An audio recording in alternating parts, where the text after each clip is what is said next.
sa self-quarantine. Lalaki nga ginpatay sa syudad sa Antalisay anay na preso na bangod sa illegal nga droga. Sa balita nasyonal, kaso sa COVID-19 sa Pilipinas nagdangat na sa 64, samtang nasaan sa community quarantine ginhinyo ni Senadora Po nga ipatag sa publiko. SSS nagpain sa 1.2 bilyones pesos para sa posible madula ang trabaho bangod sa COVID-19. Maayong aga Bacolod, may aga Bilogabahing sa Western Visayas. Karong adlaw Sabado, Marso 14, 2020. Ang inyong news team, Aksyon, Dorel, Cabatu. Aksyon, Duran, ang mga balita lokal, pagkatapos lamang sa ner.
Tamang paraan ng paghuhugas ng kamay. Ang wasto at regular na paghuhugas ng kamay ay mabisang paraan upang makaiwas sa mga sakit. Ito ay makatutulong sa pagpigil ng pagkalat ng virus na nagdudulot ng sakit. Una, basain ng tubig ang mga kamay at sabunin. Ikalawa, sabunin ang mga palad. Ikatlo, sabunin ang likod ng mga kamay. Sumunod, kuskusin ang mga pagitan ng daliri. Ikalima, kuskusin ang mga kuko. Ika-anim, kuskusin ang pagitan ng mga hinlalaki. Pagkatapos, kuskusin ng paikot ang mga dulo ng mga daliri sa magkabilang palad. At panghuli, banlawang mabuti sa malinis na tubig at Bayan, Numero 1.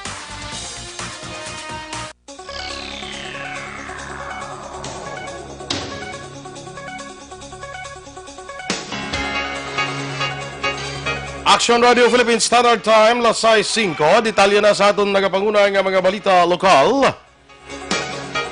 Gindala na sa ospital sang gobyerno ang isa ka konsyal sa Banwa San Toboso matapos magbatsyag sa sintomas sang coronavirus disease 19 o COVID-19. Sunod kay Mayor Richard Hauhoko, ang konsyal nga lalaki nga nag-edad sang 65 anyos, ang kalakipman sa managtambong sa convention sang Philippine Councilors League sa siyudad sa Pasay sa naligad nga bulan. Doon pa ni Hauhoko nga duha ka adlaw ang nagligad sang mga pauli ang konsyal sa Ilabanwa. Ini ang nagbatjag sa hilanat, gani nagpakonsulta sa doktor kag may initial nga findings nga pneumonia.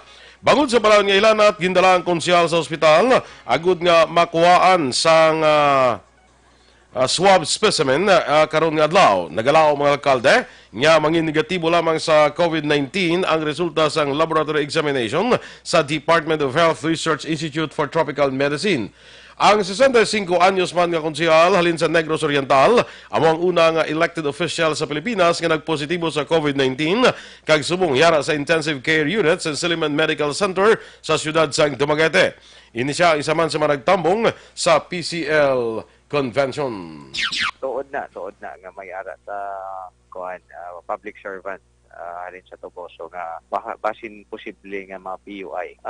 Actually, on the way na siya karon pakadto sa isa ka government hospital ta Negros Occidental. Ang kabayan sa pahayag ni Mayor Richard Hauhoko sang Banwa sang Toboso. Dalom sa self-quarantine ang tanan yung mga konsehal sa Banwa sang Toboso, Negros Occidental matapos magbatsyag sang simptomas sa coronavirus disease 2019 kung COVID-19 ang 65 anyos na konsehal sang Banwa. Ginpahayag ni Mayor Richard Hauhoko iniyang nasandig sa memorandum nga gin-issue ni Municipal Vice Mayor Jesse Rex Bartolome. Dugang pa sang alkalde ginpatigayon man ang sanitation kag disinfection sa munisipyo sang Banwa bago nakatambong pa sa regular nga sesyon ng konsehal sadtong Martes. Ginmando man ni Hauhoko ang pagpauli temprano sa mga estudyante sa bulutuan sang himata sang konsehal kag contact tracing sa mga individual nga nakasugilanon sini. Ginklaro sa alkalde nga kinahanglan nila himuon ini nga tikang agud masiguro ang kaluwasan sa ilang mga residente batok sa makamamatay nga virus. Samtang ginbulgar sa tiyo sa nasapuan nga napatay sa siyudad Santa Lisay nga si Raquel Lopez. Ngayon siyang napreso na sa tuig 2018 sa kaso may kangtanan sa illegal nga droga kaysa tuig 2019 lang nakagwa sa prisuhan. Suno kay Dan de Vinegracia, 69 anyos nga utod sa Iloy ni Lopez. Madugay na nga wala nagapauli sa ila ang yahinablos matapos nga nag-upod-upod sa ini sa iya live-in partner apang wala siya sang ideya kung diin nga lugar. Doon pa ni de Vinegracia, nagabisita lamang si Lopez sa iya apang sininga bulan sang Marso wala na nakabalik pa. Palayag ni de Vinegracia, bago pa man naghalin sa ilabalay si Lopez, iyan ay baluan nga naga-intra na ini sa illegal nga droga, kagin aligar nga nagadulong sang supply sa wala may baluan nga lugar, kag wala man siya sang ideya kung din ini ginakuha sang iya nga hinablos. Naibaluan, patay na ang tatay ni Lopez, samtang iya Iloy, kaapat kautod, ang yara tanan nagatrabaho sa abroad. Illegal nga droga ang pinakamotibo nga ginatutukan sang Talisay PNP sa pagpatay kay Rocky Lopez sa Barangay Alihis, siyudad sang Bacolod. Sunod kay Police Major Jigger Jimeno, si Lopez ang napreso na sadto sa illegal nga droga sa Bacolod City Police Office o kung BCPO apan nakagwa bungod sa plea bargaining. Naga-coordinate subong si Jimeno sa BCPO agon makakuha sang dugang nga impormasyon. May kabudlayan ang otoridad sa pagtipon sa impormasyon bungod wala sang pamalay ang lugar na wigitan sa biktima. Nibaluan na sapwan nga patay sa Access Road, Hacienda Pait, Barangay Matabang, siyudad sang Talisay si Lopez, nga may igo sa armas latang kag may placards nga nakabutang. Nagapabilin nga away sa illegal nga droga ang rason sa pagpatay sa isa ka drug personality sa siyudad sang San Carlos sadtong Huwebes sang hapon. Sunod kay Police Major Mark Junco, ang hepe sa San Carlos PNP, ang sospetsado nga ginatutukan nila sa karon amuman ang posible naglutang sa biktima sa ang tilikdan nga tuig apang wala ini siya mapatay. Dugang ni Junco, mismo ang bata sa napatay nagtuad sa ila nga may ginsugid na amay nga may mga tao nga tuyo magpatay sa iya. Daan na nga pa may pamahog sa kabuhi ang biktima, apang wala iniliwat magpa-record sa pulis, magluwa sa una nga paglutang sa iya. Naibaluan, patay si Nole Mercado matapos ginlutang sa apat ka mga sospetsado sakay sa motorsiklo kuna sa duha ka motorsiklo. Patay man sa pagpanglutang si Danilo Doliantes, kag pilason ang asawa nga si Rowena matapos nga ni sila ang masalabat. Patay ang isa ka liamador sa Bulangan sang iniyang ginabungguan o kunabungguan sang Ceres Bus sa tubang sang Galliera de San Enrique, Rizal Street, Barangay Poblacion, Banwa sang San Enrique. Ang napatay ang ginkilala kay Ronelo Chin, 51 anyos, sa mungban nga lugar, samtang driver sang bus ang ginkilala naman kay John Bartolome, 51 anyos, kay nagapuyo naman sa Barangay Kamindangan, Banwa sang Kawayan. Sunod kay Police Captain Renate Salgado, ang hepe sang San Enrique PNP, nagatabo sa dala ng biktima sa nabungguan sang bus nga nagabiyahe Bacolod kanduning nga rota. Gindala pa sa Valladolid District Hospital ang biktima apang gindeklarar nga dead on arrival. Nagahatag naman sang bulig pinansyal ang pamunuan sang bus apang nagapabilin pa nga detenado ang driver sa custodial facility sang San Enrique PNP. Naaresto sa itong Huwebes ang gabi ang isa sa madanlog na nagabaligya sa Shabu sa area sa Police Station 8. Baagi sa bypass operation, nadakpan sa Police Station 8 si Emilio Costello alias Matet, 29 anyos nga pumuluyo sa Purok 4, punta magsungay, Barangay Singkang Airport, diri sa siyudad sa Bacolod. 20 ka gramos ang inasuspetsuhan shabu ang nakuha kay Costello nga may market value nga 172,000 pesos. Sunod kay Police Major Charles Sever, ang hepe sa Police Station 8, binulan ng surveillance nga ginhimo kay Costello bago nagasaylo-saylo inisang lugar kundi magbaliga sa shabu. Narakpan man ang upod ni Costello nga si Roderick Cordero, 40 anyos sa pumuluyo sa Purok Malalusan, Barangay 32, siyudad sang Bacolod. Sunod kay Sever, masami kaupod ni Costello si Cordero sa pagbaligya sang shabu. Aksyon Radio Philippines Standard Time, 12 minutos na nagaligad sa tak na ang alas 6. Sa ato naman mga ka-aksyon, nga problema sa mabukol, nga tubo sa inyong alawas, sist man o kuntumor, hindi na pagpadugaya, hindi pagpabayi para hindi na magmalignant. Maginom na sang Santon Plus Herbal Capsule, sunod sa mga eksperto. Ini Santon Plus Herbal Capsule makatunaw sa mga breast cyst, myoma, bukol sa ovary, bukol sa baga, goiter, kag iban pa.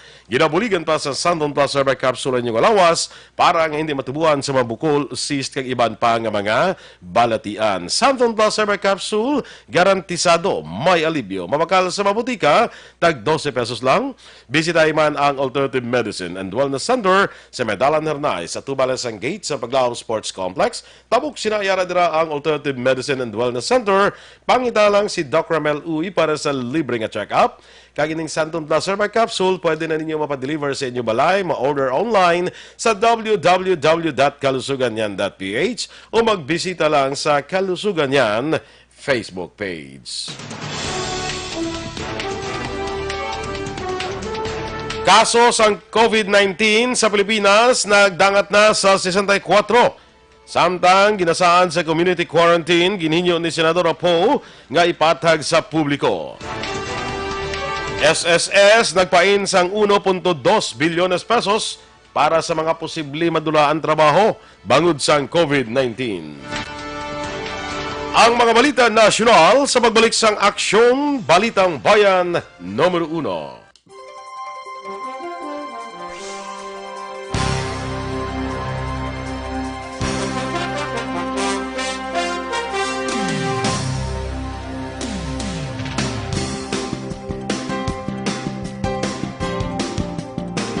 This is your Governor Bong Lacson. For the past weeks, the novel coronavirus, now named COVID-19, has caused fear and uncertainty to the entire world and humanity.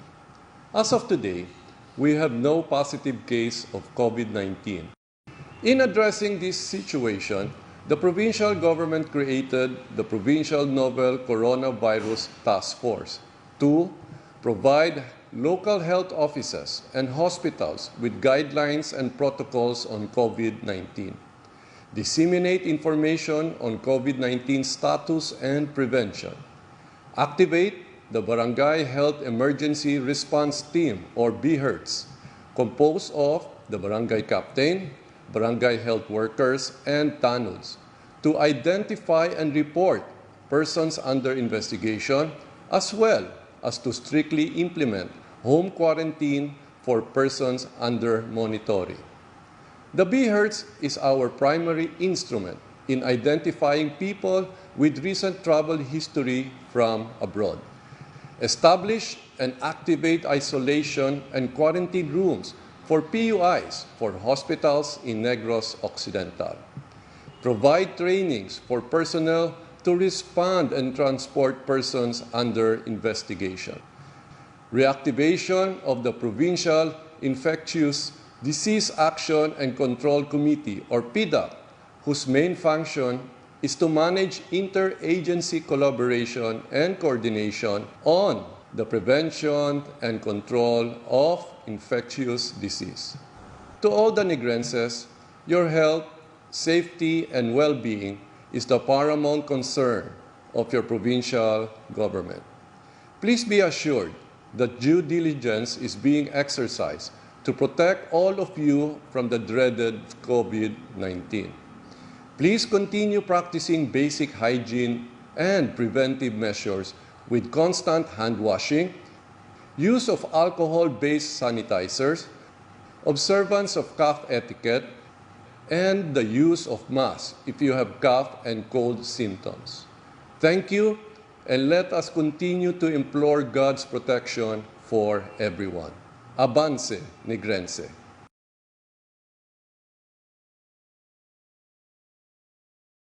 This is your Governor Bong Lacson.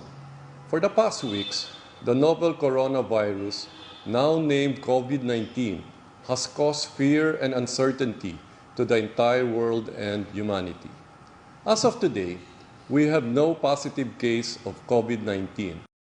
In addressing this situation, the provincial government created the Provincial Novel Coronavirus Task Force to provide local health offices and hospitals with guidelines and protocols on COVID-19, disseminate information on COVID-19 status and prevention, activate the barangay health... Aksyon ang Santon Plus Coffee Mix, aton yung ginarekomendar sa inyo. Ining Santon Plus Coffee Mix may benepisyo iya sa aton ikayong lawas, nagatinlo sa aton colon o kung tinai, likaw kita sa colon cancer, pero kung enjoy mo pa ang aroma sang manamit nga kape. Ang Santon Plus Coffee Mix nagabulig man panubo sa aton nga bad cholesterol. So sa aton kape, Santon Plus Coffee Mix, pwede ni mo na i-order online sa www.kalusuganyan.ph o magbisita lang sa Kalusuganyan Facebook page. Aksyon! Balitang Bayan, Numero 1.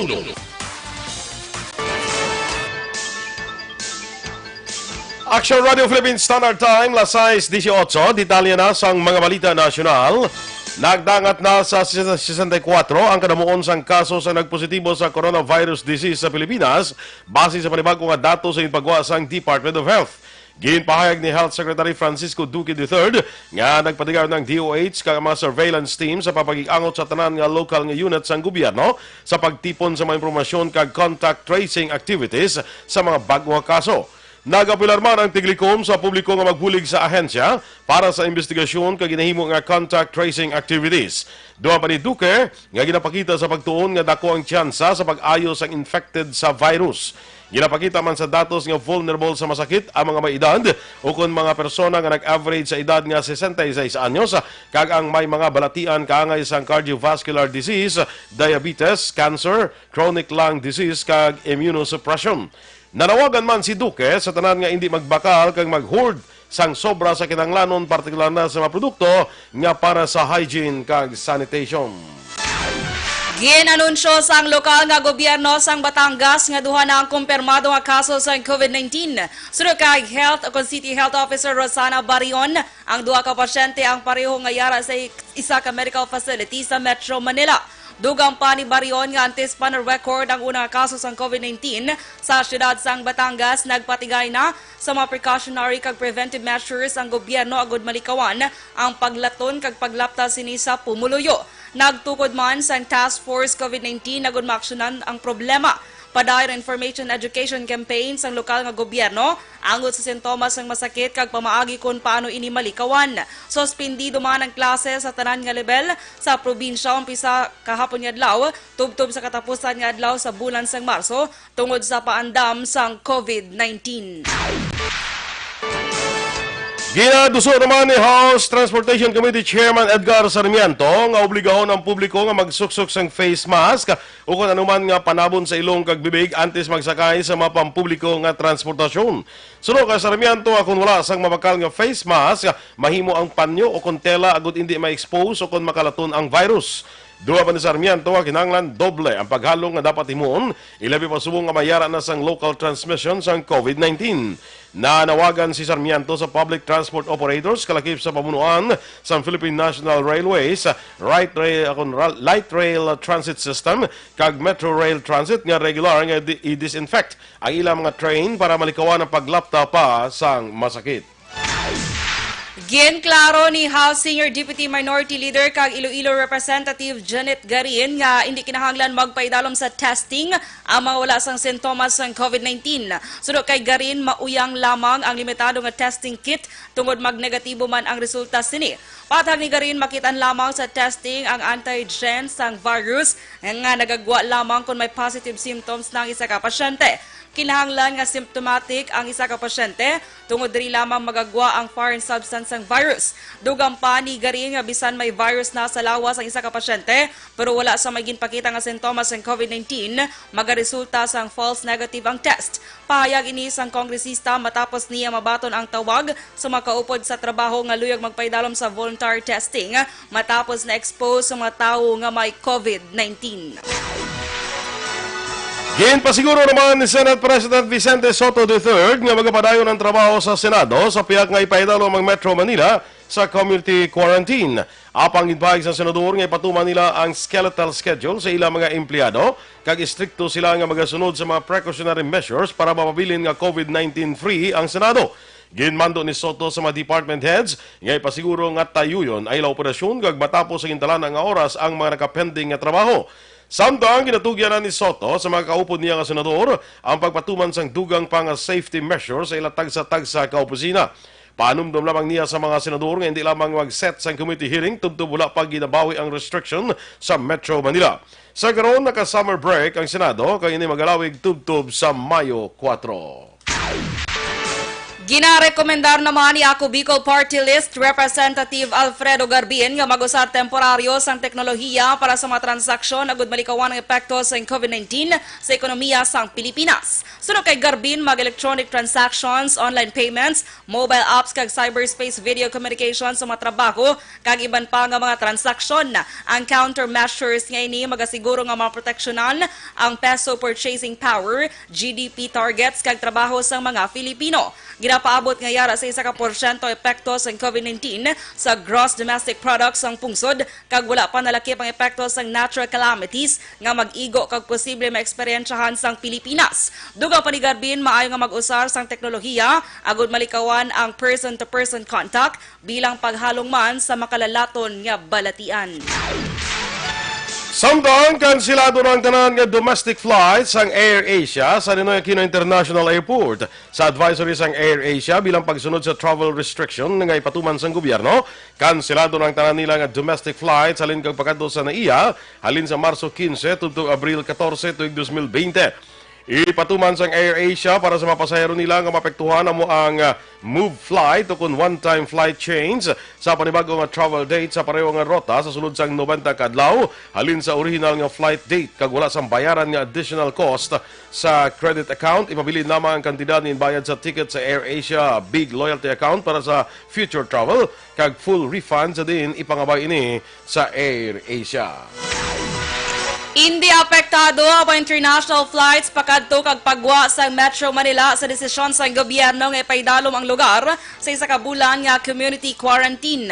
Ini ang paglaro ni Cabinet Secretary Carlo Nograles anggot sa coverage sa domestic travel ban nga mag-umpisa sa Marso 15 tubtob Abril 14. Sunod kay Nograles, pwede ang mga flights sumalin Metro Manila pagkadto kag halin sa abroad, pero ginadilian naman ang mga lugar nga una na ginpatuman ang mga travel restrictions. Ginpatag ni Nograles, tugutan naman ang mga foreign nationals nga magbalik sila pungsod humalin sa Metro Manila. Ginklaro ni Nograles ang mga gikan abroad nga magalabay sa NAIA sa Pasay City ang kinahanglan magapabilin sa Metro Manila tubtob nga makakas ang domestic travel ban. Exempted naman sa ban ang pagtransport sa mga goods humalin probinsya pakadto sa Manila pero dapat sundon ang guidelines sang gobyerno.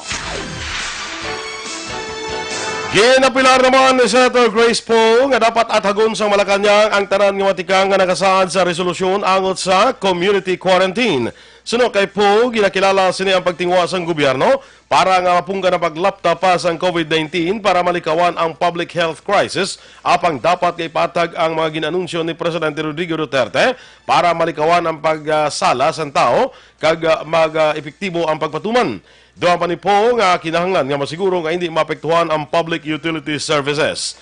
Palayag pa sang senadora nga sa panahon karon kinahanglan nga garantisado ang supply sang matinlo nga tubig, nagakaigo nga supply sang pagkaon, husto nga impormasyon kag masaligan nga komunikasyon kag public transportation system. Sa katapusan naman nga balita national ginanunsyo sang Social Security System o kon SSS nga may nakahanda nga 1.2 bilyones pesos nga maghimo ihatag nga unemployment benefits subong nga may mga maghimo madulaan sa trabaho tungod sa COVID-19.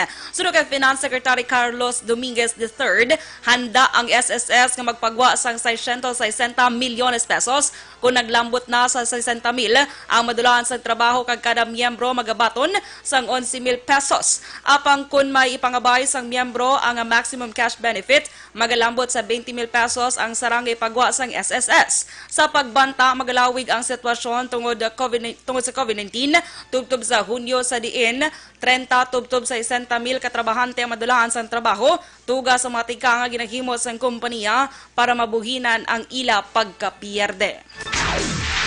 Aksyon Radio Philippines Standard Time, las 6:27, ang mighty naman ang alkaline nga vitamin C, naga-edukar, nagabalanse, kag nagapabakod sa aton nga immune system. Ginatap na sini ang mga infection, ubo, sipon, trangkaso, TB, pneumonia, kag iban pa nga mga balatian. Kag ang mighty C, ang alkaline nga vitamin C, marami maningan antioxidant nga vitamin para sa mata, ginahatagan sang alibyo, nagakurap-kurap nga mata, katarata, kag glaucoma.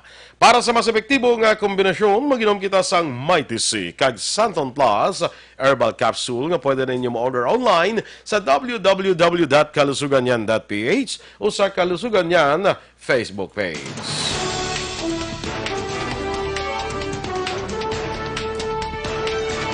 Inyong ipamatiyan ang aton mga balita diri sa Aksyon, Balitang Bayan, Numero 1. Standby na sa Action Report, second portion, upod ka Aksyon, Fred Salanga. Balikay kita karon sa magdugang nga mabalita sa Aksyon Balita Morning Edition. Upod gyapon sa inyo News Team. Aksyon, Dorel, Cabatu. Kag Aksyon Boy Duran, una sa balita, una sa aksyon. Sa Bacolod Aksyon Radio.